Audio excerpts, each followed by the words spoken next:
Once again, this video is brought to you by Squarespace. Get 10% off of your first purchase of a domain when you utilize my link, squarespace.com/juliacudney. Part 1. The gratuitous to expound upon, however totally true account of how I decided to make a YouTube video about Easy A. Let me just begin by saying that I've always meant to cover this movie, if for no other purpose than to hold up obnoxiously phrased chapter titles and don the scarlet letter. I don't know if you can tell, but my scarlet letter has needles poking out of it because the only way my mom and I could figure out how to get it to stick was sticking thumbtacks through it this way. There are earring rubber backs on them, so surely it's safe. This is truly a dream come true. I'm so happy to have finally gotten around to it, but it did take some brainstorming to do. For the longest time, I couldn't come up with my angle, and I learned those are important to have. When in high school, I told my speech and debate coach my next oratory topic would be body shaming, and he said, "What's your angle?" To which I replied, "Anti." Then everyone laughed at me because apparently anti is not an angle. And neither is pro. Easy A might be one of my favorite movies, but what do I have to say about it? I find I praise media best when I'm defending its honor, but unfortunately for me, nobody of note passionately dislikes Easy A. I mean, who in the right mind would? Fortunately for me, on the other hand, I did eventually land on a lens through which to acclaim this film, evidenced by the fact that you're watching this video right now. That lens is homage. After all, my wanting to wear the letter A and title my videos Parts After Olive's live streams is a form of homage in and of itself. How could I not dive into the very practice being one of Easy A's many virtues? Ironically, we were studying the Scarlet Letter. Here's all you need to know. This girl named Hester Prynne has an affair with the minister, is besmirched, and made to wear a red A for adulterer. Perhaps you should embroider a red A on your wardrobe, you abominable tramp. Whatever happened to chivalry? I want John Cusack holding a boombox outside my window. I want to ride off on a lawnmower with Patrick Dempsey. I want Jake from 16 Candles waiting outside the church for me. I want Judd Nelson thrusting his fist into the air because he knows he got me just once. I want my life to be like an 80s movie.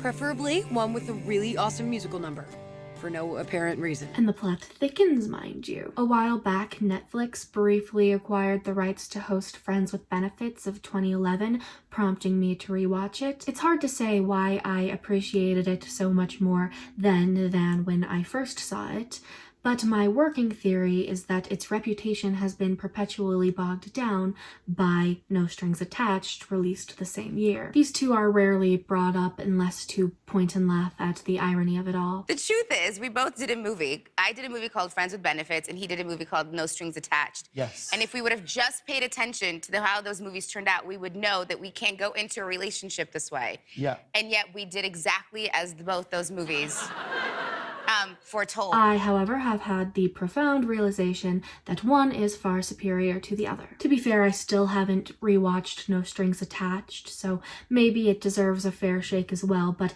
until then, this is a Friends with Benefits stan account and a No Strings Attached hate page. Anyway, their relevance here is that I found one of Friends with Benefits' redemptive qualities to be its status as a self-deprecating love letter to romantic comedies of sorts, similarly to how Easy A is a self-deprecating love letter to the teen flicks of the 80s. You know that I love this movie. If a prostitute and a ruthless businessman can fall in love, then anyone can. Buying into this bullshit Hollywood cliche of true love. Shut up, Katherine Heigl, you stupid liar! Why do all these movies have such bad music? It's so that you know how to feel every single second. I'm heartbroken. Bum bum bum bum. Bum, bum, bum, bum, bum, bum, bum. Why are you here? To tell you that I love that sunsets make you cry. And I don't care that you failed your real estate exam. I kind of believe in true love. That there might be a Prince Charming out there for me. God, I wish my life was a movie sometimes. You know, I'd never have to worry about my hair. And then, when I'm at my lowest point, some guy would chase me down the street, pour his heart out, and we'd kiss. Happily ever after. It's Lieutenant Callie, the street artist we talked about. They got him to do something for you. F-tail, fairy tale. I know you're into that girly shit, so. This is so cool. I got to thinking that it might be worth mentioning Friends with Benefits in that video essay I was to write about homage through the lens of Easy A. Then on account of that comparison, I got to thinking that it was kind of funny how Patricia Clarkson played, for most intents and purposes, the same character in both. Because I was a slut. I slept with a whole bunch of people, a slew, a heap, a peck. Mostly guys. Mom! It's true, I was quite the contortionist. I could do this thing. I could go, I mean, my leg all Stop. Can you stop? Don't show me. He's not my boyfriend, Mom. Oh. That's right, we're just friends. Well, I love it. Ooh, it's like the 70s in here. Woo! That was a better time. Just sex. A little grass, a little glue. Not during pregnancy. Well, not during the final trimester. And even Emma Stone cameoed in Friends with Benefits. Hey, I'm here. I'm really sorry. We missed Your Body is a Wonderland. Okay, only one song. That's not so bad, right? Next time, instead of being late, just shit on my face, because that's kind of the same thing as missing Your Body is a Wonderland. Might they have the same director? I suppose in the end, we can consider this a tribute to Will Gluck and homage.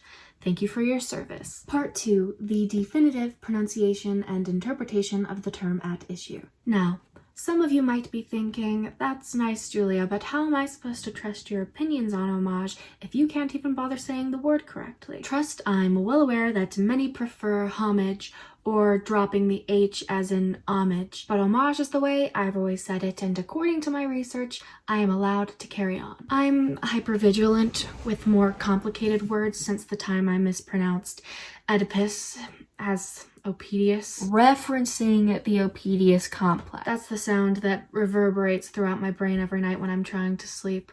I don't even know how I did it. Like, I'd certainly never heard it said that way before, and that's not what the letters sound out to say. At the very worst, I should have gone for Oedipus, but no, I looked at it and thought, surely this name is Oedipus. I anagrammed it, like accidentally. I'm not dyslexic, I swear I'm not. Anyway, I just had to get that off my chest, but now you understand why defending my pronunciation is so important to me. It turns out, and I didn't know this before starting work on this video, homage, we'll call it for now, is a term derived from medieval Latin which referred to the ceremony at which feudal tenants would vow reverence to their feudal lords. This is also where the phrase pledge fealty comes from. Blah blah blah, time goes on, goodbye feudalism, we're doing capitalism now, and the word in question has taken on meaning to pay respect, basically. So these days, both when you're referring to the medieval ceremony for some reason, or paying respect to your elders, the most correct pronunciation is homage, but homage is more fashionable and simultaneously acceptable. Then homage was apparently borrowed and Americanized from French by cinephiles of recent past to refer specifically to art, pledging fealty to other art in the arts. It's not a croissant. It's a quaxon. It's not a charcuterie board. It's a charcuterie. Some linguistic purists still resent this pronunciation, but it's too popular to stifle. I certainly won't be abandoning it because I've never said homage in reference to anything other than art, and I like the way it sounds. Some of you are out here saying homage when you could be saying homage. Stay safe. With that obstacle out of the way, there is still the matter of deciphering what exactly it means to pay homage in film, and I think Easy A is the perfect case study. It bows down to its inspirations by drawing attention to them in one of two ways, via imitation or in reference. Imitation is more straightforward and accomplished with varying degrees of subtlety. A moment like this, for instance. That is so beautiful. Never had one lesson.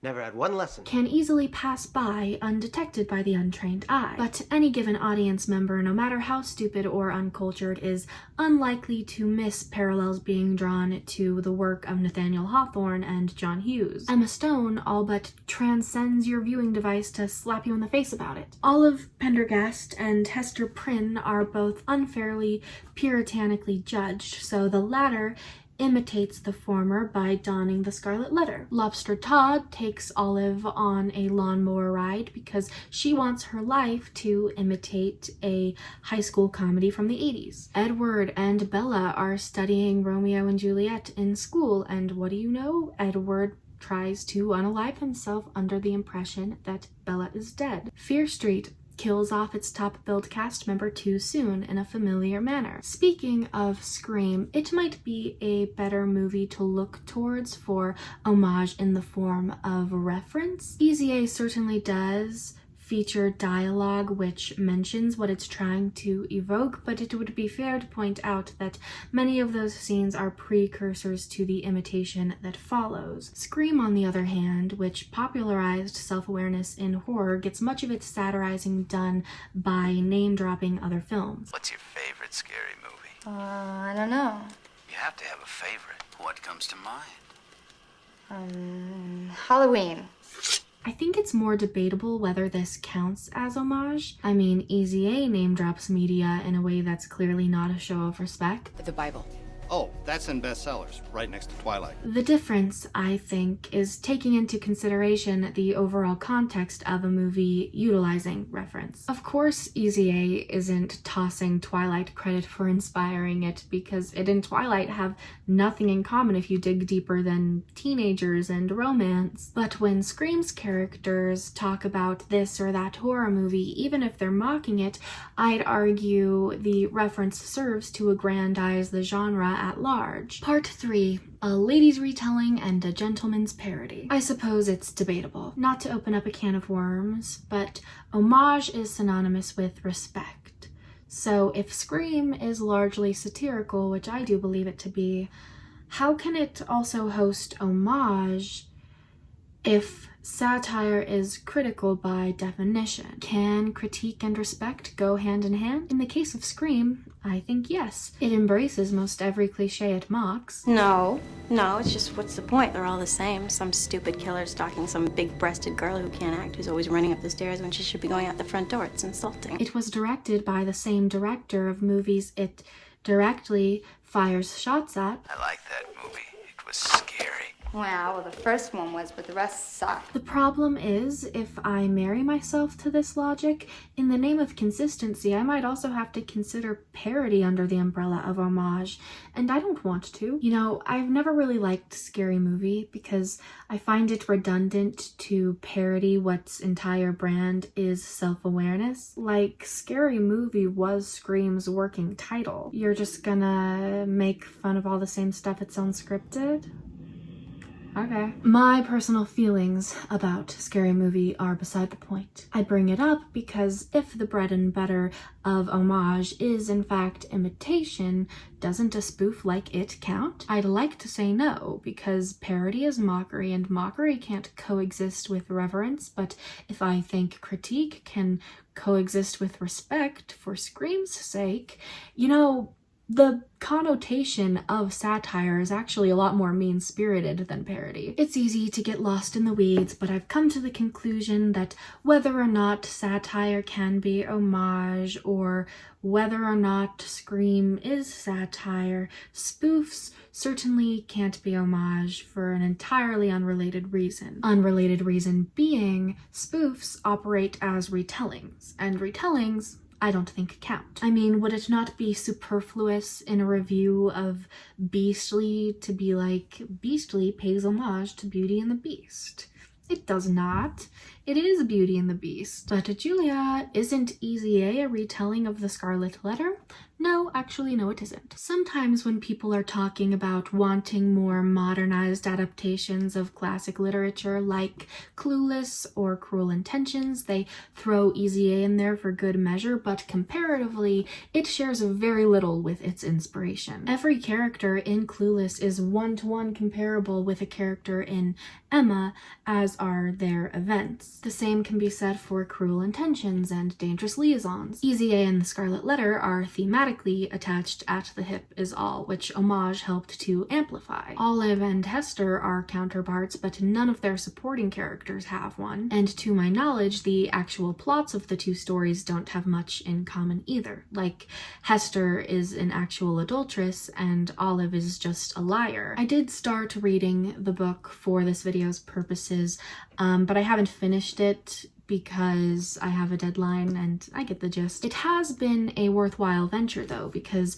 reading this has made me think Olive's overlong patterns of speech are an homage to Nathaniel Hawthorne's crazy writing style. I like it, don't get me wrong. Revisiting Easy A has actually made me stop to consider how much it influenced my manner of speaking and writing style. However, the sentences are long. I'll read you the very first one. It is a little remarkable that though disinclined to talk over much of myself and my affairs at the fireside and to my personal friends, an autobiographical impulse should twice in my life have taken possession of me in addressing the public. Sentence 2, why not, Nathaniel? The first time was 3 or 4 years since, when I favored the reader, inexcusably and for no earthly reason that either the indulgent reader or the intrusive author could imagine, with a description of my way of life in the deep quietude of an old manse.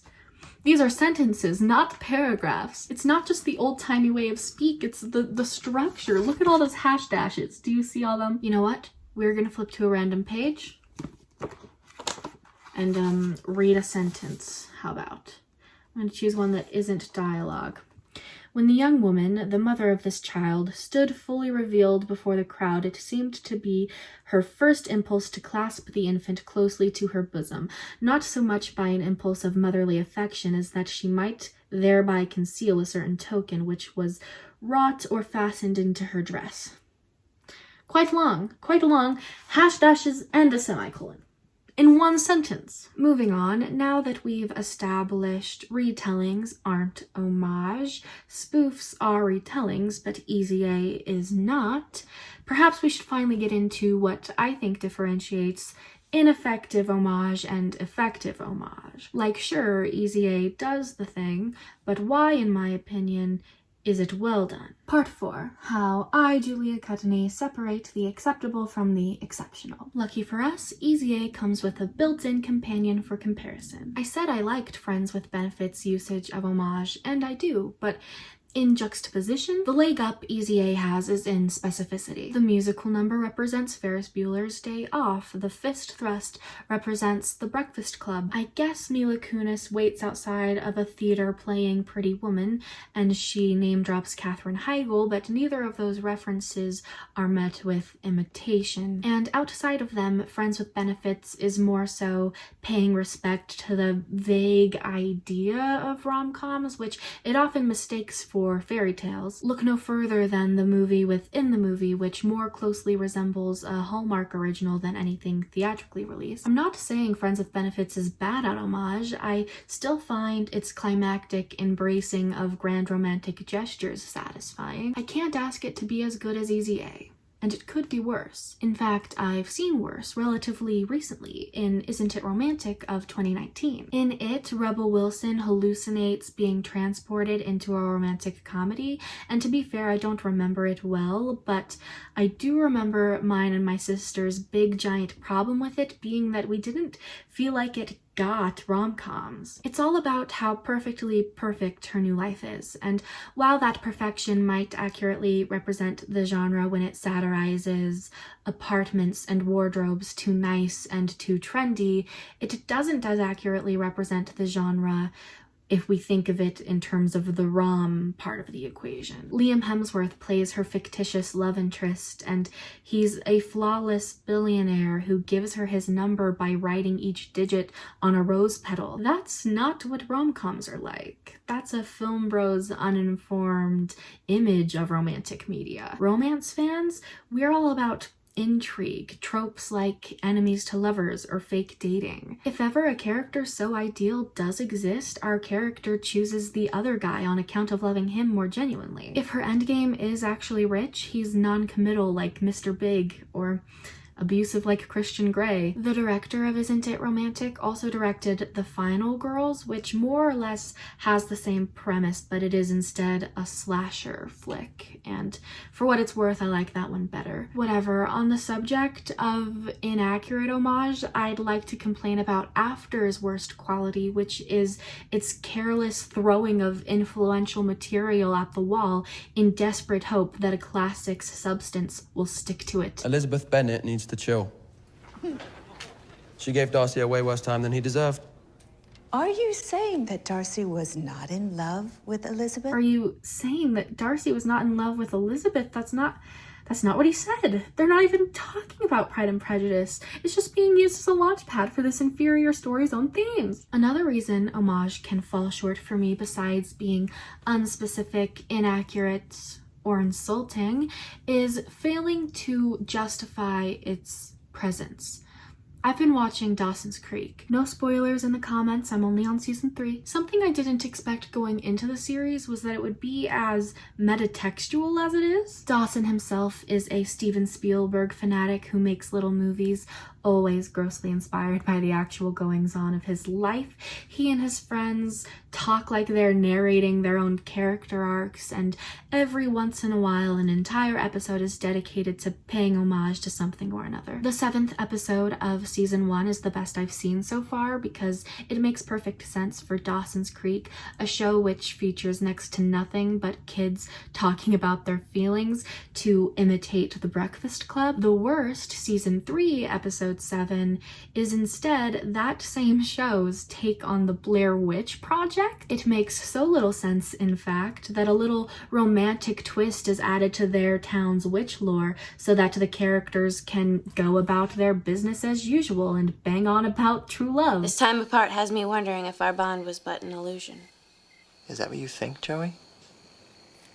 I'd liken the episode to a frat party with a theme. They say it's a toga party, they say it's a luau, but it's just a frat house. This is Dawson's Creek playing dress up. Easy A, on the other hand, not only engages thematically with one of its inspirations, but shares a setting and tone with its others. Its references are specific, its portrayal of those references is fair. I'm sorry if it was easiest for me to get across what Easy A does right by pointing out where so many others go wrong. At last, part 5. Not with a fizzle, but with an ad. This video is sponsored by Squarespace, where websites go to get designed, and if you have one to design, it is a must consider. It's easy to use and powerful all at once, allowing for endless aesthetic customization as well as supporting seemingly limitless functionality. For instance, with Squarespace, you'll be able to generate revenue through gated members-only content, or expand your e-commerce capabilities with Squarespace extensions. You can also build a community with threaded replies and likes enabled. Taking into consideration all of the above, you're probably clamoring to abandon this video and redeem your free trial right this second. I encourage you to do so with my link, squarespace.com/juliacudney, to ensure you receive 10% off of your first purchase of a domain.